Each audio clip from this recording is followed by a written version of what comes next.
श्रीमद् भागवत गीता रत्न महाकाव्य का प्रथम अध्याय का दूसरा रत्नामृत आपके सामने प्रस्तुत है, जिसमें भगवान कहते हैं, श्रीमद् भागवत गीता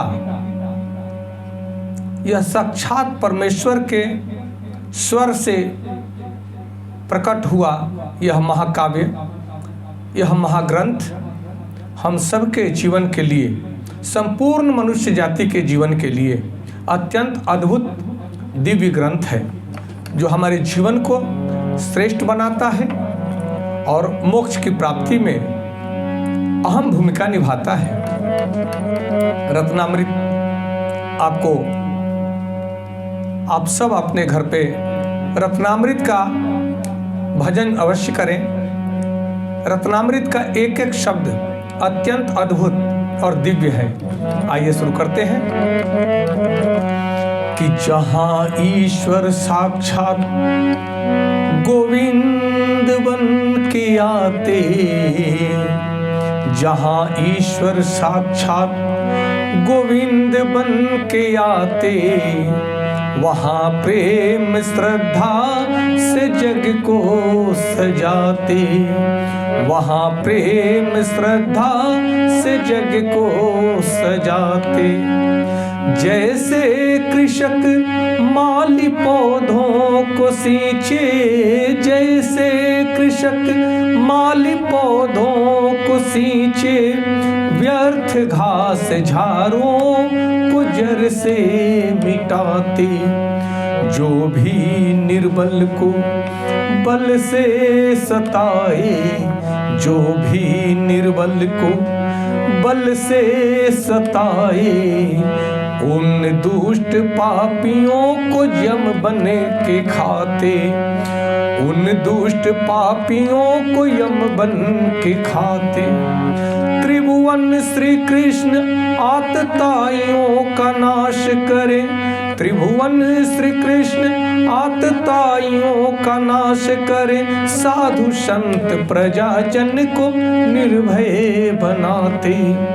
जहां ईश्वर साक्षात गोविंद बन के आते, जहां ईश्वर साक्षात गोविंद बन के आते, वहां प्रेम श्रद्धा से जग को सजाते, वहां प्रेम श्रद्धा से जग को सजाते। भावार्थ है कि जहां साक्षात परमात्मा प्रत्यक्ष रूप से प्रकट होकर के और जिस श्रीमद् भागवत गीता का व्याख्यान दे रहे हैं, संपूर्ण जाति मनुष्य जाति के कल्याण के लिए जो उपदेश दे रहे हैं, जो सिद्धांत बता रहे हैं, आज भगवान हर व्यक्ति के हृदय में सिद्धांत रूप में ही प्रकट है। भगवान प्रकट कैसे होते हैं?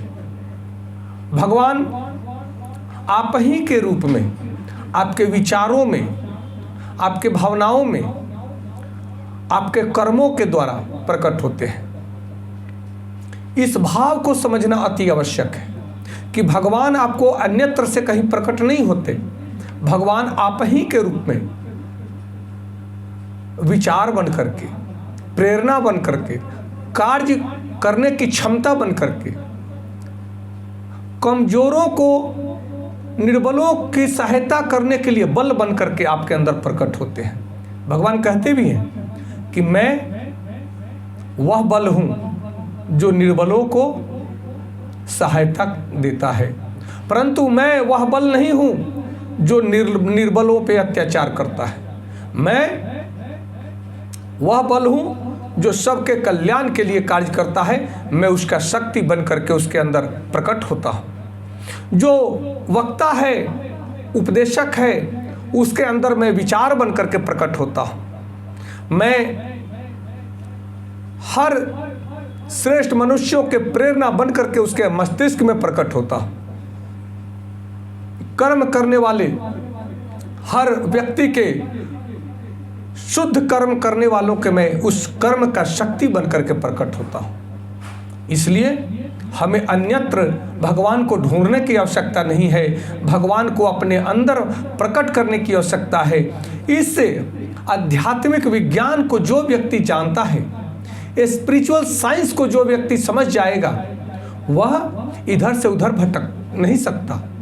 क्योंकि बार बार वेदों में, उपनिषदों में, रामायण में, श्रीमद् भागवत गीता में, भागवत पुराण में हर जगह कहा गया है कि मनुष्य के नाभि में ही कस्तूरी है, मणि है, भगवान है, उसके हृदय में भगवान है, परंतु वह इधर से उधर अज्ञानता के कारण दर दर भटकता है।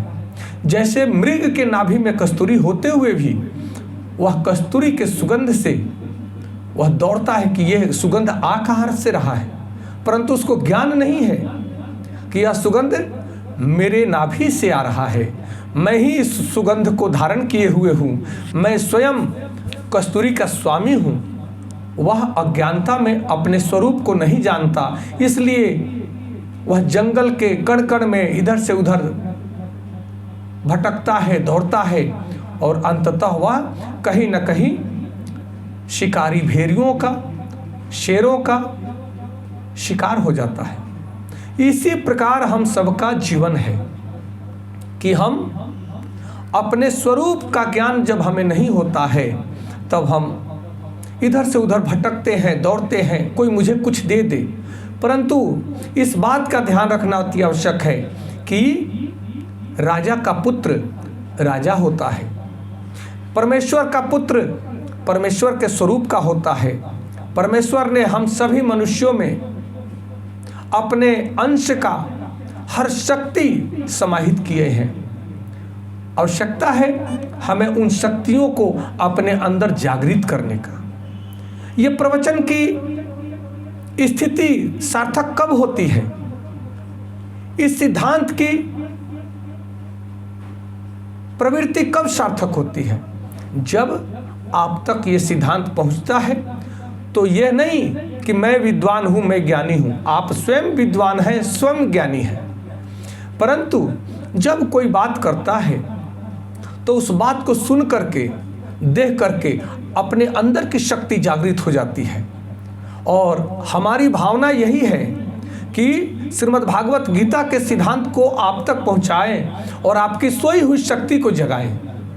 यह सिद्धांत को सुनने से आपकी सोई हुई शक्ति जागृत हो जाती है और आप स्वयं अर्जुन की भांति, भगवान कृष्ण की भांति आप अपने जीवन को उन्नत बनाते हैं और अपने लक्ष्य के लिए कार्य करते हैं। तो इसलिए भगवान कहते हैं कि जैसे कृषक या माली अपने बगीचे में, अपने खेतों में, अपने फूलों की रक्षा के लिए, अपने अन्न के रूप में पौध जो उत्पन्न हो रहा है उसकी रक्षा के लिए वह व्यर्थ के जो घास फूस हैं, जो जंगल झाड़ हैं, उनको उखाड़ करके फेंक देता है, हटाता रहता है, ताकि हमारा पौध जो सात्विक पौध है उसकी उन्नति हो सके, वह अपने चरम स्थिति को प्राप्त कर सके।